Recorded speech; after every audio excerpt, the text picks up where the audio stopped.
प्रणाम, जय श्री राम। ये उर्दू बज़्म है और मैं तो हिंदी माँ का ज़ाया हूँ। ज़बाने मुल्क की बहनें हैं, ये पैगाम लाया हूँ। मुझे दुगनी मोहब्बत से सुनो उर्दू ज़ुबां वालों, मैं हिंदी माँ का बेटा हूँ और घर मौसी के आया हूँ।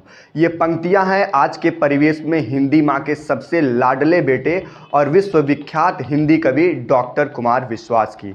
जब वो किसी पराये मुल्क में जाकर उर्दू भाषा को अपनी माँ के बराबर का दर्जा देते हुए हिंदी माँ की से समानता करते हुए मौसी कहकर संबोधित करते हैं।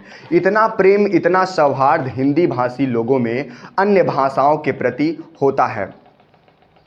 अभी अभी खबर आई है, अभी वर्तमान परिवेश में एक खबर चल रही है जिसमें तमिलनाडु में कुछ बिहारी मजदूरों को भाषा के आधार पर भेद करते हुए पीटते हुए दिखाया जा रहा है। हालांकि कुछ न्यूज़ एजेंसियों ने इसका खंडन भी किया है, वीडियो को फर्जी बताया है। फिर भी समय समय पर इस प्रकार की घटनाएं देश के अंदर अलग अलग राज्यों में घटित होती रहती हैं। कभी जाति के आधार पर, कभी धर्म के आधार पर, कभी भाषा के आधार पर मतभेद की स्थिति पैदा होती रहती है। पहले राजनीति का एक धर्म था, अब धर्म की राजनीति होती है। लेकिन कम से कम हमारे अंदर इतनी चेतना तो रहनी चाहिए कि भाषा की वैमनस्यता देश में पैदा न होने पाए।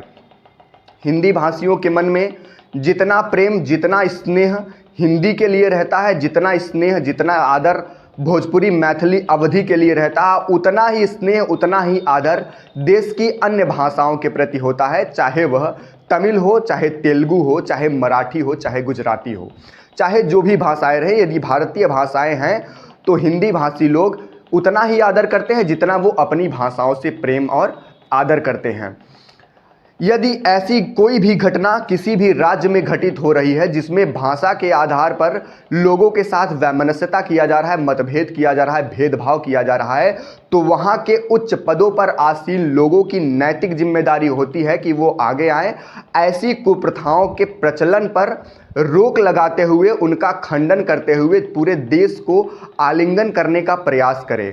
आरआरआर हो, चाहे बाहुबली जैसी ब्लॉकबस्टर मूवीज़ हो जो साउथ इंडियन सिनेमा में हुई हैं, किसी भी इंडिविजुअल स्टेट की इतनी कैपेसिटी नहीं है कि वो अपने राज्य में बनने वाले किसी भी फिल्म को हजारों करोड़ की सीमा तक पहुंचा सके। जितना स्नेह किसी भी साउथ इंडियन मूवी को तमिल और तेलुगु लोगों ने दिया होगा, उससे कहीं ज़्यादा स्नेह और आशीष हिंदी भाषी लोगों ने दिया है।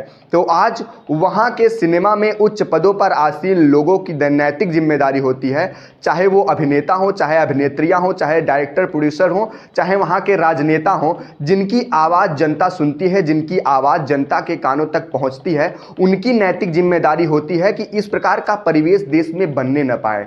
कम से कम भाषा जिसको हम माँ का दर्जा देते हैं, जिसको हम मौसी कहकर संबोधित करते हैं, उसमें उसके लिए तो पब्लिक के मन में, जनता के मन में किसी भी प्रकार की वैमनस्यता उत्पन्न न होने पाए, ये उच्च पदों पर बैठे लोगों की नैतिक जिम्मेदारी है।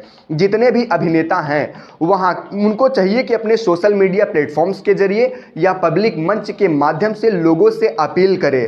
इस बात का बिल्कुल ख्याल न करें कि वो लोग जो तेलुगु बोलने वाले हैं, जो तमिल बोलने वाले हैं, यदि वो हिंदी का पक्ष लेते हैं तो उनसे द्वेष की भावना उत्पन्न हो जाएगी। यदि कोई भी परिवर्तन समाज में आता है तो किसी न किसी को अगुआ बनना पड़ता है, किसी न किसी को आगे आना पड़ता है। तो कम से कम मतभेद भूलते हुए और अपने निजी स्वार्थ का परित्याग करते हुए, कम से कम जो वर्तमान परिवेश में नेताओं के मन में रहता है उस भावना को दरकिनार करते हुए आपकी ये जिम्मेदारी होती है, साहित्य के लोगों की ये जिम्मेदारी होती है, चाहे वो तमिल साहित्य से हो, चाहे तेलुगु साहित्य से हो, उनकी नैतिक जिम्मेदारी होती है। यदि उनके राज्य के ऊपर इस प्रकार के लांछन लगाए जा रहे हैं या उनके राज्य में इस प्रकार के कृत्य को बढ़ावा दिया जा रहा है तो उनकी नैतिक जिम्मेदारी बनती है कि वो आगे आए, लोगों से अपील करें, क्योंकि विविध पंथ मत दर्शन अपना, भेद नहीं वैशिष्ट हमारा, एक अभेद्य अखंड संस्कृति की बहती अमृत धारा। जो विविधता है भारत की, चाहे वो मत पंथ के आधार पे हो, चाहे वह धर्म के आधार पे, वह जाति के आधार पे या भाषा के आधार पे हो, यह विविधता ही विश्व के अंदर हमारी एक अनोखी पहचान है। विभिन्न संस्कृतियों का ये जो सम्मेलन है, यही तो विश्व के अंदर एक धरोहर के रूप में भारत की पहचान है। किसी भी उपवन में यदि एक फूल रहता है तो उसकी शोभा नहीं बढ़ती है। उपवन के तमाम पुष्प अपनी सुंदरता के साथ उस उपवन की शोभा बढ़ाते हैं।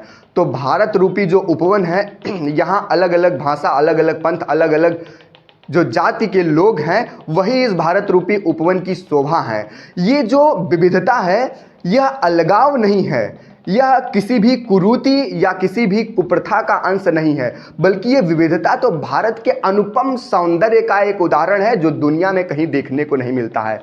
और इस धरोहर को, यह जो विविधता में एकता की हमारी अनुपम पहचान है, इसको सजोए रखना, इसको बरकरार रखना आज हमारी जिम्मेदारी है। क्योंकि नव चैतन्य हिलोरे लेती जाग उठी है तरुणाई।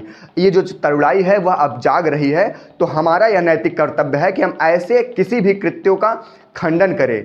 जाति, भाषा, वर्ग, भिन्नता है कितने मिथ्या अभिमान, क्षेत्र के स्वार्थ उभारे, ले अपनी अपनी पहचान। राष्ट्र भक्ति का करे जागरण, पाठ चलेंगे हर खाई, नव चैतन्य हिलोरे लेती जाग उठी है तरुणाई। जय हिंद, जय मां भारती।